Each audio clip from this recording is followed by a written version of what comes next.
Bismillahirrahmanirrahim.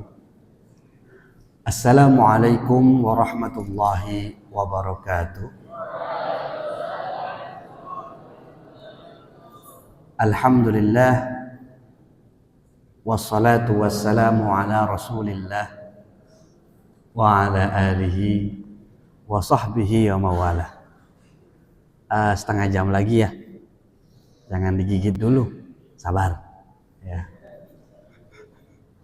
Rabbi shrah li sadri wa yassir li amri wahlul 'uqdatan min lisani yafqahu qawli. Ya Fatahu ya Alim, ya Fatahu ya Alim, amma ba'du.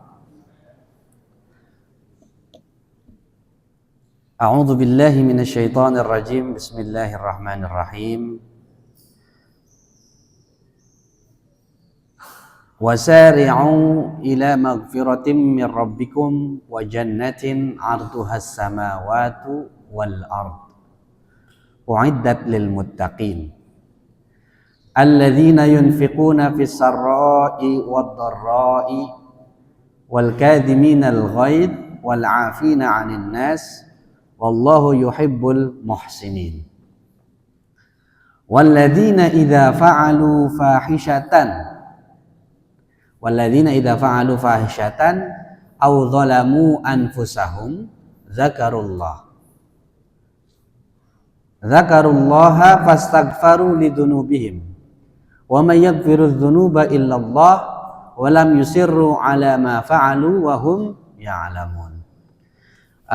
Ali Imran ya, ayat 135.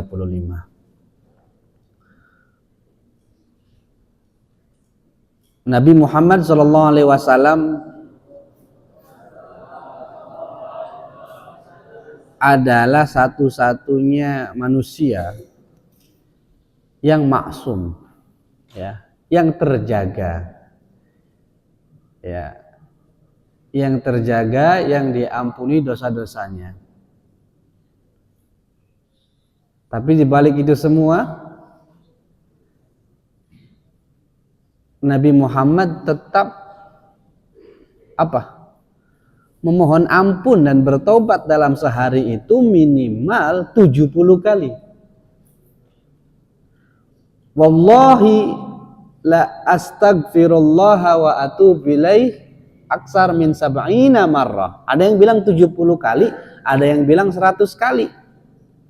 Nah, itu Kanjeng Nabi Muhammad yang sudah diproklamirkan sebagai orang yang suci dari dosa, yang maksum, yang terjaga dari perbuatan dosa. Lah gimana kita? Yang kadang suka lupa, yang kadang suka terjerumus dalam dosa, ya kadang sengaja, kadang nggak sengaja. Ya.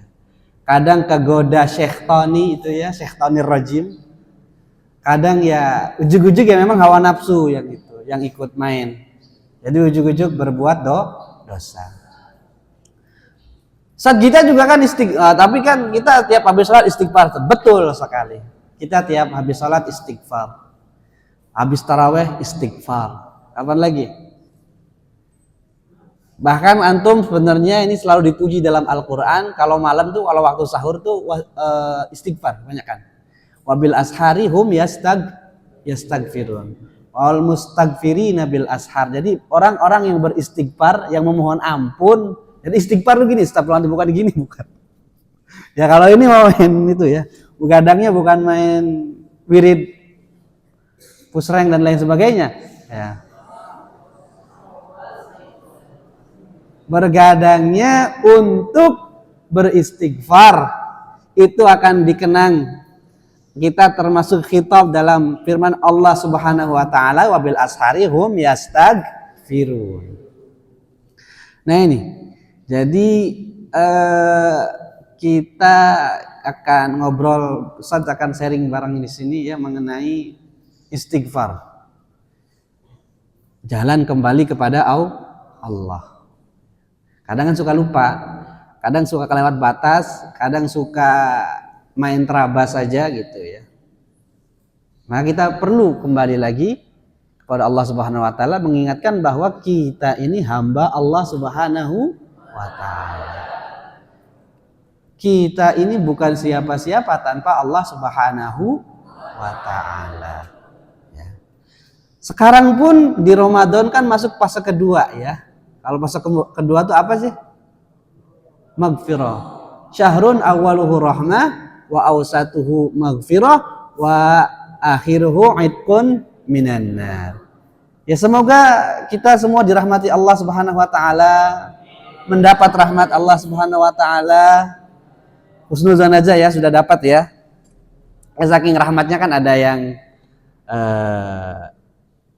ya saking sayangnya kan di seminggu di 10 hari pertama ada yang mesti digundul dulu kepalanya gitu ya, dan lain sebagainya ya. Karena itu rahmat Allah Subhanahu wa Ta'ala. Soalnya kalau nggak digundul di dunia, nanti digundul di akhirat kan susah. Oke. Balik lagi ke laptop. Syahrun awaluhu rahmah wa awsatuhu maghfirah wa akhiruhu itqun minan nar. Dibebaskan dari api neraka. Kita secara lafzi, secara rutinitas kita selalu beristighfar. Pada salat alal aqal salasa marat. Sebelum salat astagfirullah al-azim gitu ya. Alladzi la ilaha illa huwal hayyul qayyum wa atubu ilaihi. Ya. Kemudian habis salat pun kita wirid, habis tarawih bahkan lebih itu lagi 33 kali ya. Setiap habis tarawih antum silakan tambah pas salat tahajud, pas qiyamul lail di malam waktu sahur itu, setelah sahur ketika salat tambahkan lagi ya. Nah ini secara rutin kita sudah melaksanakan, dan semoga kita semua memang ya diberikan selalu hidayah, kemudian ampunan, maghfirah dari Allah Subhanahu wa Ta'ala. Nah fase yang kedua ini apa kita diam? Apakah karena fase maghfirah itu kita pasrah aja? Ya tetap kita minta. Ampunan itu diminta, maaf itu diminta. Ya. Gentleman atau seseorang itu kan, seorang laki-laki dia berani minta maaf. Apalagi sebagai hamba harus berani minta maaf. Apalagi ini kaitannya sama Sang Pencipta. Apalagi ini kaitannya sama Gusti Allah yang semuanya tahu bagaimana kita. Bagaimana kita dikala ramai, bagaimana kita dikala sendiri, bagaimana kita ketika berduaan saja sama teman kita. Ya, itu kan kita punya wajah yang berbeda-beda. Dan Allah Subhanahu wa Ta'ala Maha tahu atas itu semua. Ya kalau kita nggak pandai-pandai minta maaf, pandai-pandai bersyukur, pandai-pandai beristighfar, ya kurang ajar sekali.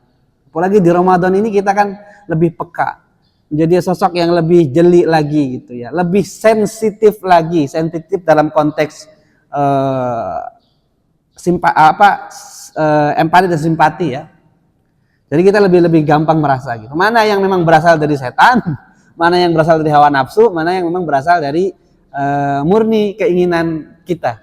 Ya. Ikhwani fillah, tadi dibacakan ayat mengenai istighfar ya. Ya istighfar lugotan istaghfaro yastaghfiru. Artinya apa? Talabul ilmi. Ya betul, kita sedang talabul ilmi, talabul maghfirah, meminta ampun, meminta maghfirah, ya, minta ampun kepada siapa? Kepada Allah. Ya. Dan dari ayat tadi secara tersirat artinya apa? Wasari'u ila maghfiratin, cepat-cepat, asri sari', bergegaslah kepada ampunan Allah. Ya. Mirabbikum wa jannatin, baru setelah itu wa jannah arduhas samawati wal ardu uiddat lil muttaqin. Ya contoh case-nya ditulis juga di sini. Kayak contohnya kapan minta ampun tuh? Waladina ketika idza fa'alu fahishatan, ketika melakukan perbuatan yang keji, au dzalamu anfusahum, atau menzolimi diri mereka sendiri, zakarullah, mereka langsung ingat kepada Allah, fastaghfaru lidunubihim. Kemudian setelah ingat Allah, Mereka memohon ampun kepada Allah. Wa man yaghfirudz dzunub illallah. Karena siapa lagi yang bakal mengampuni dosa-dosa kecuali Allah. Walam yusirru ala ma fa'alu wa hum ya'lamun. Ini baru taubat. Kalau nggak ngulangi lagi itu maksudnya taubat. Saat kalau kejebur lagi ya istighfar lagi, taubat lagi. Ya Nabi saja ya. Nabi saja yang maksum istighfarnya minimal 70. Ada yang bilang 100 sehari ya. Ya kita yang kadang kejerumus, kadang kelelep, ya kadang sadar, kadang lupa, kadang ingat, banyak kadang-kadangnya ya selayaknya supaya tetap dijaga oleh Allah Subhanahu wa taala ya beristighfar, mendawamkan istighfar ya. Istighfar lugatan yakni talabul maghfirah, meminta ampun kepada Allah ya. Istighfar di sini selain menjadi rutinitas, bukan kita juga mesti memahaminya sebagai apa? Proses kita ngaku punya salah. Ya. Kita al-insan mahalul khata' wan nisyan. Ini bahaya kalau orang nggak pernah salah, ngerasa nggak pernah salah, nanti kayak Fir'aun jatuhnya.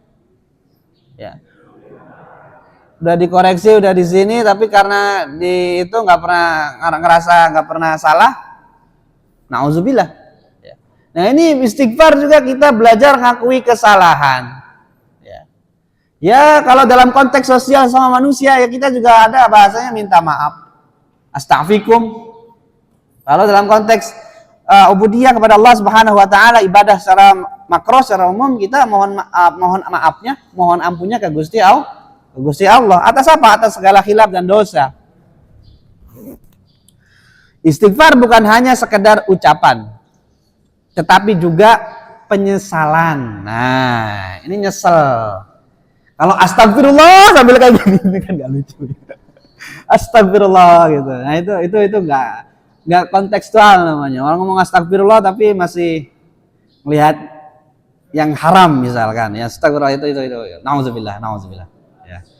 Khata zalik. Ya. Menjelaskan bahwa istighfar bukan hanya sekedar ucapan, tetapi juga penyesalan dan tekad untuk tidak mengulangi kesalahan.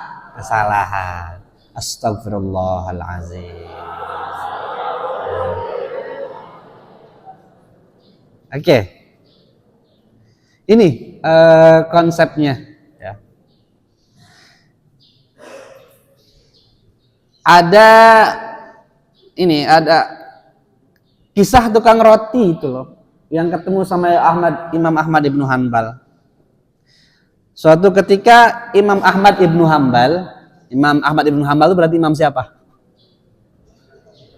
Imam Hambali ya. Bukan. Melakukan perjalanan dan merasa sangat lelah. Ia mencari tempat untuk beristirahat dan menemukan sebuah toko roti. Saat itu sang pemilik toko sedang membuat adonan roti sambil terus beristighfar. Astagfirullah. Ya kalau nih yang suka bungkusin nasi sama sayun atau yang jaga KTS, astagfirullahalazim. Ya. Insya Allah timbangannya berat di akhirat yang seperti itu. Ya.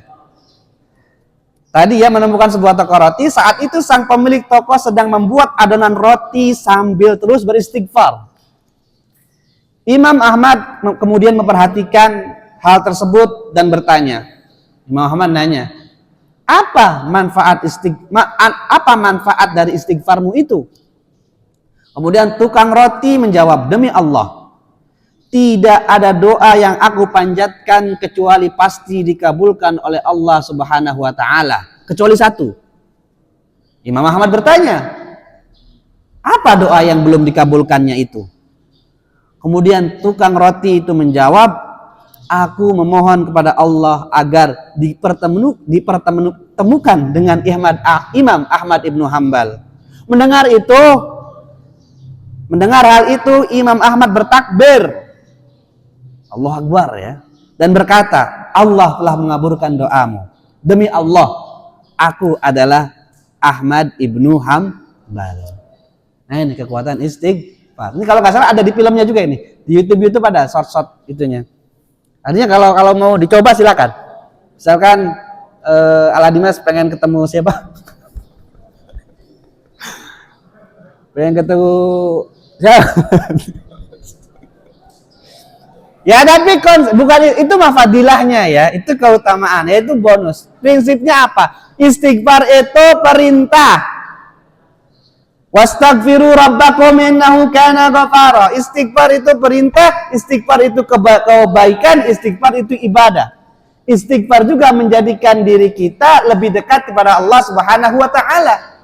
Karena kita melemparkan diri kita kepada Allah dalam arti apa?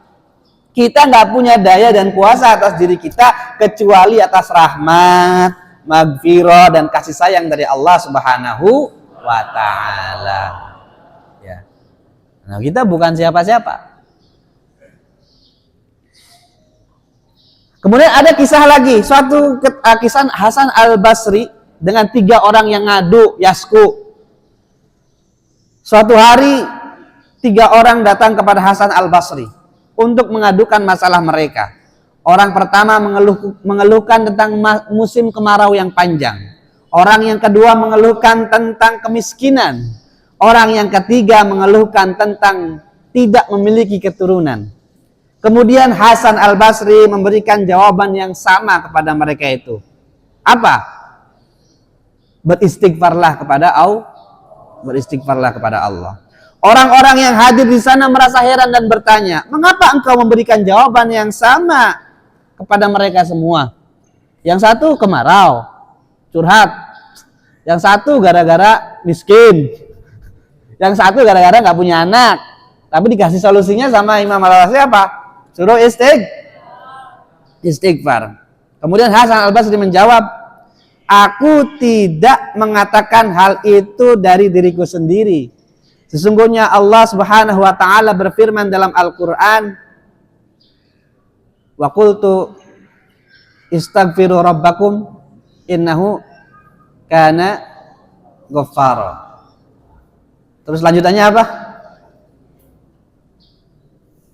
Hafid di sini siapa Hafid? Surat Nuh.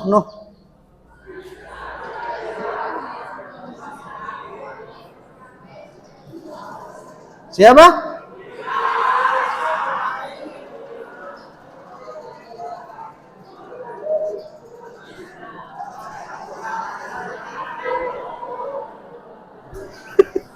Ya, semoga jadi hafid semua. Hafid Quran. Ya kalau hafid wartel kan udah ada.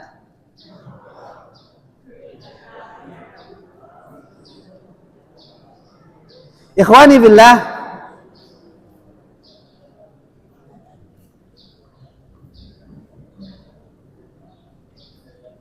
Mengenai istighfar ini ada beberapa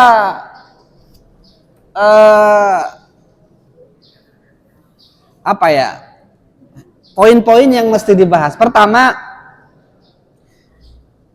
istighfar itu kita mengakui bahwa manusia tidak sempurna dan rentan terhadap kesalahan. Rentan sama salah dan dosa.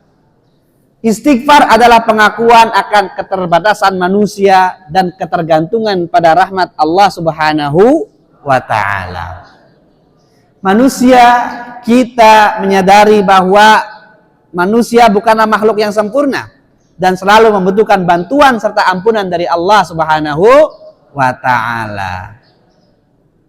Istighfar juga menegaskan keyakinan akan kekuasaan Allah Subhanahu wa taala yang Maha Pengampun. Istighfar merupakan ekspresi keyakinan bahwa hanya Allah Subhanahu wa taala yang dapat menghapus dosa dan memberikan ampunan.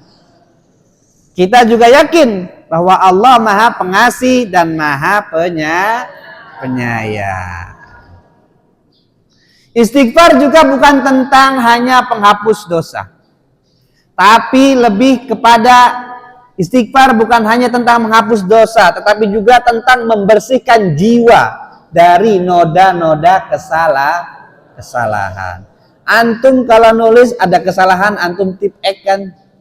Apalagi kalau jawaban ujian, hayo sibuk nyari tipek. Buat apa? Buat nutupi, memperbaiki, buat menghapus kesalahan. Itu dalam ujian. Gimana dalam hidup kita? Ya. Istighfar adalah proses introspeksi, muhasabah, ya, dan perbaikan diri yang berkelanjutan. Tadi nggak cuma istighfar sekarang, besok makan sambal lagi. Sekarang besok makan sambal lagi gitu ya. Pas perutnya mules, sakit mah naik gitu ya. Istighfar, astagfirullahaladzim, sembuh. Mangan lagi sambalnya gitu ya. Namanya istighfar sambal. Tapi nggak apa-apa daripada nggak istighfar. Istighfar juga saudara-saudara dapat membantu seseorang menjernihkan pikiran dan hati serta membantu untuk lebih dekat kepada Sang Pencipta. Yang itu nyebut-nyebut terus nama Allah. Bila kau sebut terus nama Allah terus menerus dan tanpa henti, ya insya Allah akan dekat. Istighfar juga berkaitan dengan harapan dan optimisme. Apa maksudnya? Istighfar memberikan harapan dan optimisme bahwa setiap orang, tidak peduli seberapa besar dosa mereka, dapat memperoleh ampunan dari Allah Subhanahu wa Ta'ala. Dan ini akan menjadi sumber kekuatan dan motivasi untuk terus menjadi lebih baik lagi. Ya. Istighfar juga dapat membantu seseorang untuk merasa lebih tenang dan damai, serta membantu untuk mengurangi rasa bersalah dan penyesalan yang berkelanjutan. Istighfar juga merupakan bentuk komunikasi. Ini nanti yang suka komunikasi ya. Komunikasi langsung kita sama Gusti Allah. Ini adalah ungkapan penyesalan. Nyesel nggak nih? Nyesel. Ya kalau nggak nyesel ya nggak mungkin keluar istighfar dengan tulus tuh ya. Kamu pernah nggak istighfar, astagfirullahaladzim terus sambil nangis? Itu kalau belum pernah coba cari momen di mana, apalagi Ramadan di Sahrul Maghfirah itu. Ya. Astagfirullahaladzim. Nangisin dosa. Jangan nangisin itu. Ya. Istighfar adalah bentuk komunikasi langsung dengan Allah Subhanahu wa Ta'ala, ungkapan penyesalan, kerendahan hati dan harapan akan rahmat dari Allah Subhanahu wa Ta'ala. Istighfar juga dapat membantu seseorang untuk memperkuat hubungannya dengan Allah serta membantu untuk merasa lebih dekat dengan Allah Subhanahu wa Ta'ala. Selanjutnya, istighfar bukan hanya sekedar memohon ampunan atas dosa-dosa yang telah diperbuat. Astagfirullah. Tetapi juga merupakan upaya untuk membersihkan hati dari segala bentuk keterikatan dunia yang dan mendekatkan diri kepada Allah Subhanahu wa Ta'ala. Berarti apa yang mesti kita selami? Istighfar tidak berhenti, bukan hanya sekedar ritual, bukan hanya sekedar di lisan. Ya. Lebih dari itu merupakan bentuk komunikasi kita, bentuk bahwa kita tuh nyesel, kita pernah ngelakuin salah, kita nyesel, kita mohon ampun. Ya, tapi mohon ampunnya ke siapa? Ya, ke Gusti Allah. Tetapi juga merupakan perjalanan spiritual yang mendalam. Ya. Ini dengan beristighfar dengan tulus, ikhlas, ya, membantu manusia. Ini yang manusia, ya, membantu manusia untuk menyadari kelemahan mereka, mengakui kekuasaan Allah, membersihkan jiwa dan memperkuat hubungan mereka dengan Sang Pencipta. Ajan dah. Ajan. Oke, baca istighfar. Astagfirullah.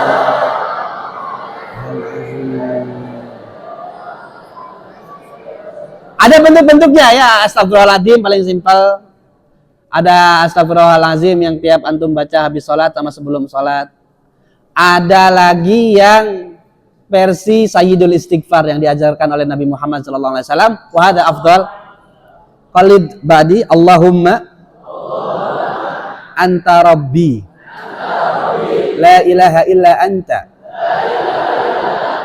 khalaqtani wa ana 'abduka wa ana 'ala 'ahdika wa wa'dika mastata'tu abu'u laka bi ni'matika 'alayya wa abu'u bi dhanbi faghfirli fa innahu la yaghfiru dzunub illa anta. Ini yang kelas 6 yang belum pernah baca doa istighfar itu, please sebelum antum jadi itu baca dawamkan tiap sholat tiap malam itu ya. Oke. Banyak-banyakin istighfar. Istighfar untuk diri sendiri, istighfar untuk orang lain, istighfar untuk orang tua, istighfar untuk orang-orang yang terdahulu sebelum kita. Rabbana ighfir lana dzunubana wa li ikhwanina alladziina sabaquna bil iman wa la taj'al fi qulubina ghillan lil ladziina amanu Rabbana innaka ra'ufur rahim. Demikian apa yang dapat disampaikan. Subhanaka rabbil izzati amma yasifun wa salamun alal mursalin walhamdulillahi rabbil alamin. Assalamualaikum warahmatullahi wabarakatuh.